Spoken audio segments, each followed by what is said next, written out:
Thank you very much, Jane. And yes, I too am very pleased to have been re-elected in 2018. Although the Premier said that if I wasn't elected, he would find something for me, and I was always curious as to what that would have been. I was hoping it would be something with epaulets, was actually what I was looking for. It was a great welcome to country from Rick Kerr. I always love hearing the stories of Bunjil, and you can't help thinking how they quite often intertwine with some of our old fables and stories and histories. So yes, please may I join in paying my respects to elders, both past and present and emerging, and acknowledge that this is the land of the Dja Dja Wurrung of the Kulin Nation. And I'd also like to pay my respects to any First Nations people here today. I was very lucky last week. For the first time, Parliament went to a regional area. And this was an unusual circumstance that we went down to Hayward and went and met on country down there for our spent convictions inquiry. And this was the first time that a parliamentary committee had actually gone down to listen and talk on country. And I have to say it was an incredible honour. And obviously we also got to see Bij Bim out there and just understand the ancient, ongoing culture that our Aboriginal people have kept in this land, and seeing those eel traps that won an international engineering award for their hydraulic engineering ability, and recognising that they were built before the pyramids were. So it's kind of spectacular, and it gives you a tingle when you recognise that. Anyway, of course, that's not what I'm here to speak about particularly. I said that I would speak about how to get politicians to talk about sex appropriately. Now, I guess that's probably one of those things where be careful what you wish for. When I was first elected, I was standing actually watching the smoking ceremony outside the front of Parliament, and this huge booming voice came up behind me going, "I am very disappointed with you, Miss Patten." And I turned around and sure enough, it was Jeff Kennett. And he said, "Seriously, I thought this was going to be fun. Like when you got elected, when the Sex Party was elected, we were going to have fun. And now the first thing you talk about is death." And that was because I'd certainly put forward that the first thing I did want to do was to start the debate on assisted dying. And while that was very funny, it also made me recognise that is exactly the attitude that most politicians have about talking about sex, sexuality, sexual health, that it's funny, that it's quirky, that it's something that's kind of not really in the mainstream and something that should be in some ways made fun of. And I think that's been the problem. And for more than half my life, I have been talking about sex to politicians. And that was through the National Sex Industry, the Eros Association, through the Peerbased sex worker group, Workers in Sex Employment, and the Scarlet Alliance. And I can tell you, it's not easy. They don't get a lot of practice. And it's probably sometimes not a bad thing, and Barnaby Joyce immediately comes to mind, and I will get to his comments that he's made today a little bit later. But I used to stand and talk to us about sex work reform, and from one side I would speak to Philip Ruddock, because we had a lot of international sex workers coming to Australia, and I think many of you will be aware that quite often sex workers coming from outside Australia to work don't necessarily do it in a legal capacity, and this leads to the opportunities for exploitation, and certainly we've heard many stories of that. So I suggested that he should give them visas under work-related visas, and he kind of was just taken aback and said, "What? Sorry, Sorry, you want to give sex workers working visas so they can work legally in this country? I was going, well, yes, that makes sense. It would enable them to work legally, particularly in jurisdictions like Victoria where we had a legal industry. And anyway, he just shook his head and said, there is no way that I am even going to mention that in the caucus or in the cabinet. That is completely completely impossible, and stop even making me think about it. But then on the other hand, I had Kate Carnell, who was the Chief Minister, and we had a thing called, we should actually revive it, maybe during STI testing week, which I didn't know there was such a thing, but I'm very pleased to know about that. Thank you, Maria. But we had National Oral Sex Day, National Safe Oral Sex Day. And this was a day when we would talk about oral sex, but we would talk about sex and talk about safe sex. And this was back in the 90s, late 80s, early 90s, when we were looking at when HIV had first kind of made its incredible impact on our lives at that time. And I know I recently wrote a book called Sex, Drugs and the Electoral Roll, and Kate Carnell wrote in that book, I know, yeah, well done us for... Actually, Andrew Denton said it was the best use of a zucchini in a political memoir. Kate Carnell said that it was the first time that she had ever been to a sausage sizzle at a brothel. And we had this... so we had, during our Safe Oral Sex Day, we had Open Brothel Day. Because we would encourage people to come and see inside a brothel and see actually what went on. And also we recognised that sex workers are sex educators. And very often they would probably be the first time that that a man would get an education on how to put a condom on, what the use of lube was, and probably why he was there and not having sex with his wife. If you're doing it like that, no wonder she's not interested. It was a time when politicians were brave. This was a time when HIV hit our shores, and our friends were dying. And we saw the health minister and the opposition and the minister, the opposition health, the opposition spokesperson for health come together and set up peer-based organisations for sex workers, peer-based organisations for drug users, peer-based organisations for men who had sex with men. And this was remarkable. They also allowed us to have a very holistic approach to safe sex, to sexual health. And I remember actually having an interesting conversation with the ACT Health Minister about why I was running B&D workshops at WISE, bondage and domination, just in case. And this was around alternative forms of safe sex. And they got it, and they supported it. And it was a good time at that time that governments understood that harm reduction was what they understood harm reduction, and they invested in it. And I'm sad to say I don't think that that's so much the case now.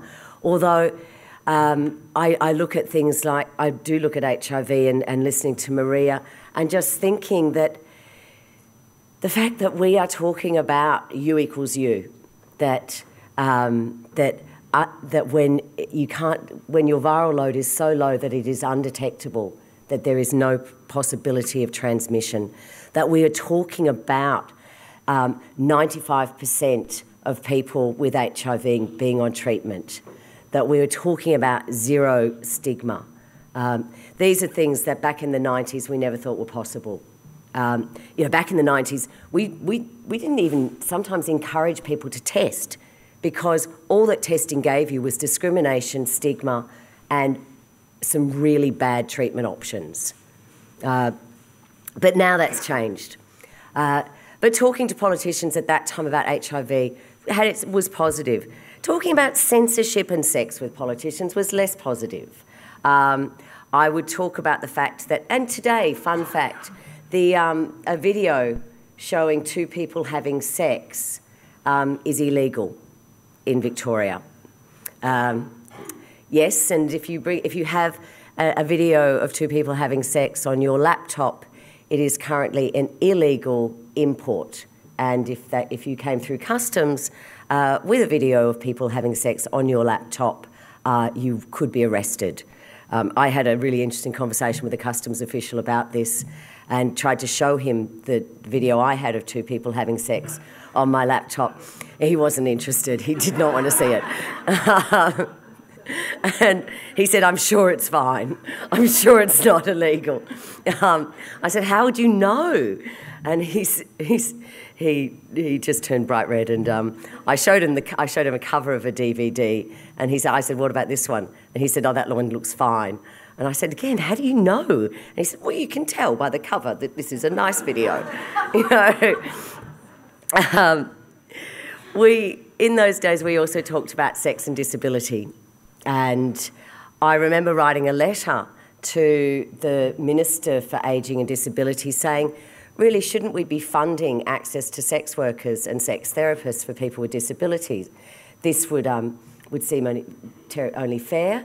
And I got a letter back saying, oh, it's a very interesting idea. Of course, it's not for me. This would be for the Minister for Health. So I've passed your letter on to the Minister for Health. And some weeks later, I got a letter back from the Minister for Health saying, oh, well, this is a very interesting idea. Of course, it's not for me. I've passed it on to the Minister for Disability because it would be in their remit. And I tried again once or twice, but didn't have a lot of luck. But politicians don't get much practice talking about sex, and they're told not to. When they go to big party politics school, they're told under no circumstances talk about sex. Mainly because they transgress the rules that they set themselves constantly.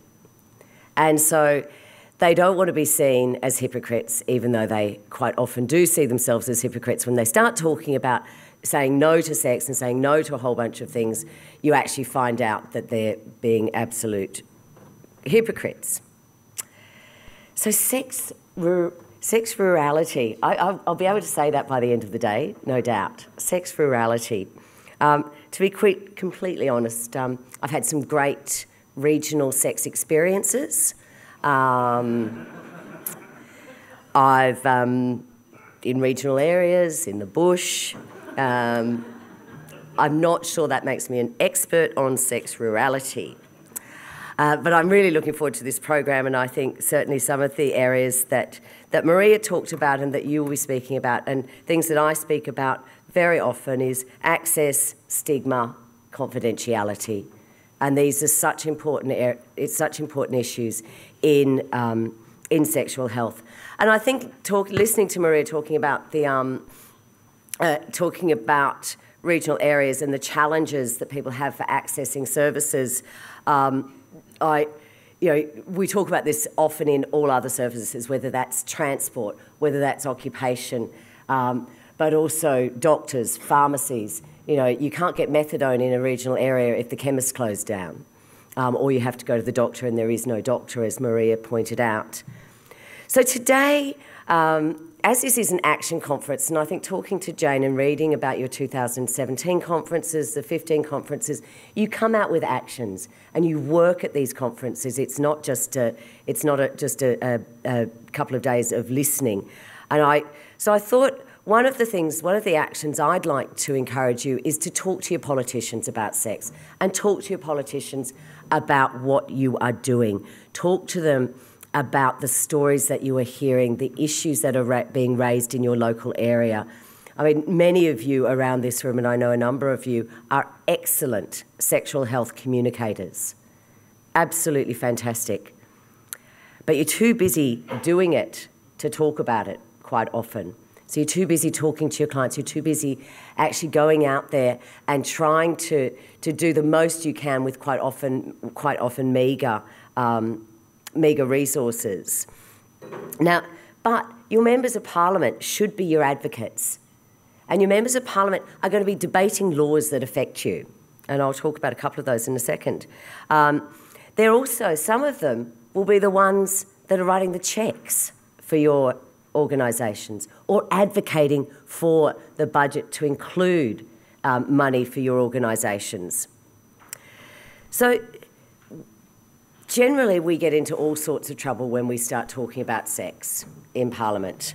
But this week it's actually been quite wonderful, and I think just reflecting, I guess, on my years of working in the HIV sector as a sex worker educator, but also as a volunteer at the AIDS Council, to hear that we were getting rid of laws around counselling and HIV, and I'm sure this actually affects, for regional areas in particular, this affects you.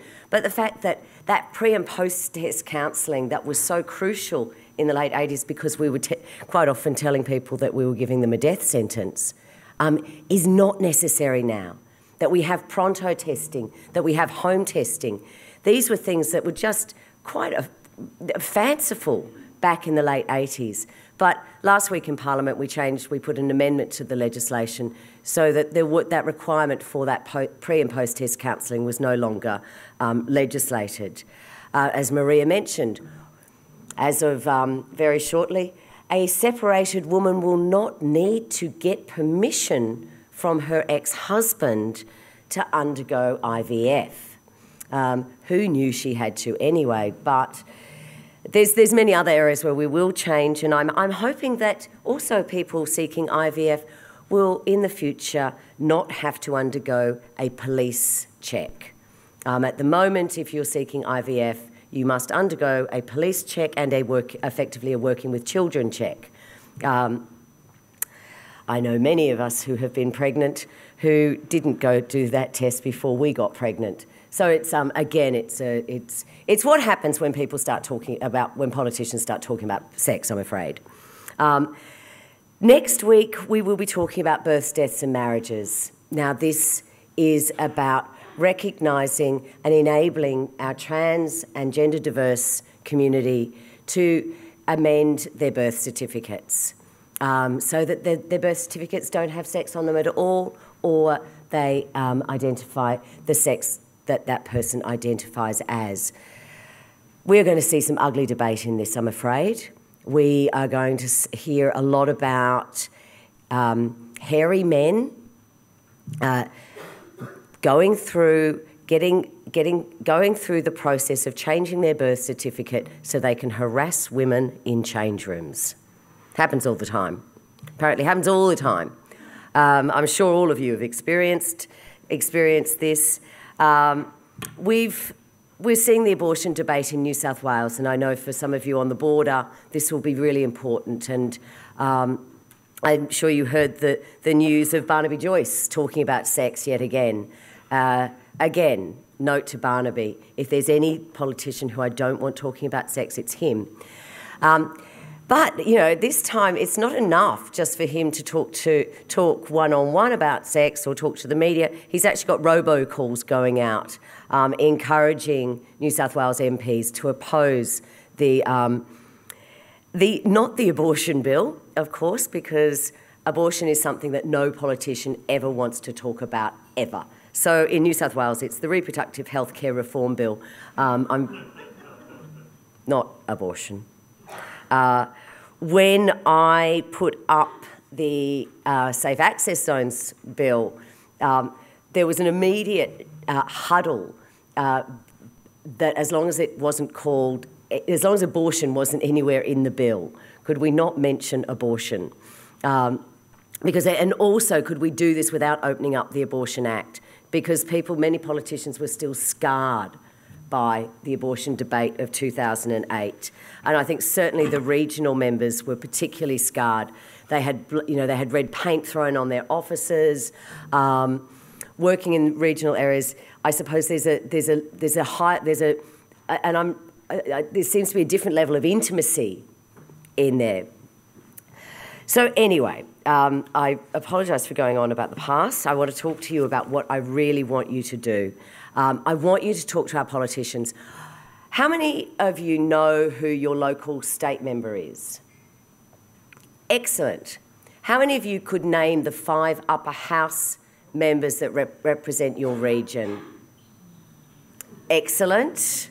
3 of you, maybe 4. Good. You have 5 upper house members in each of your regions. Now, every week in Parliament, they give a member's statement. They give an adjournment. They ask a constituency question. They put questions on notice. They are constantly seeking and searching for things to say, for information. So you need to be contacting those members of Parliament and telling them what you're doing, telling them that your stories, telling them about that young man who couldn't get PEP because the hospital wasn't open and the chemist didn't supply it. That young woman who couldn't afford to travel for that abortion. For that person with a disability who frankly is horny and would like some help.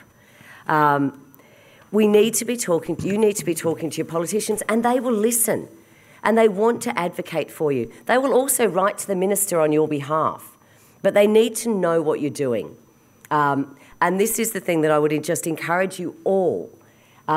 Talk sex to your politicians. Tell them what you're doing. Tell them the actions that you seek. Most importantly, actions and solutions. So if you can say, you know, we can't get PEP in our community on the weekends, and really a person ideally needs to be able to access that within 48 to 72 hours. So give them the solution about how that could be changed, how you could affect that, how you need more condoms in your area. You know, we have a supervised injecting centre because a whole bunch of health groups got together and campaigned and spoke to politicians and told the stories of people dying in their local area. So please, tell your stories, speak to your politicians. We, particularly in the upper house, those 5 members that you have, and if you speak to one of them, I can tell you the other 4 are listening. The other 4 want to know what the other one's doing. And they will be jealous if that one politician has a really interesting story to tell, or a success story to tell about their region, or a story or a question to ask about one of their local residents, and that any change to any help that that person is given will affect hundreds of people or thousands of people in their region. So if there's something that I can encourage you and for you to speak to our politicians, so our politicians can feel comfortable about speaking about sex. As I say, members' statements, adjournments, questions on notice, constituency questions. There are so many ways a politician can talk about what you're doing and help you in what you're doing and advocate on your behalf. So please tell them what you want, what you really, really want. Thank you.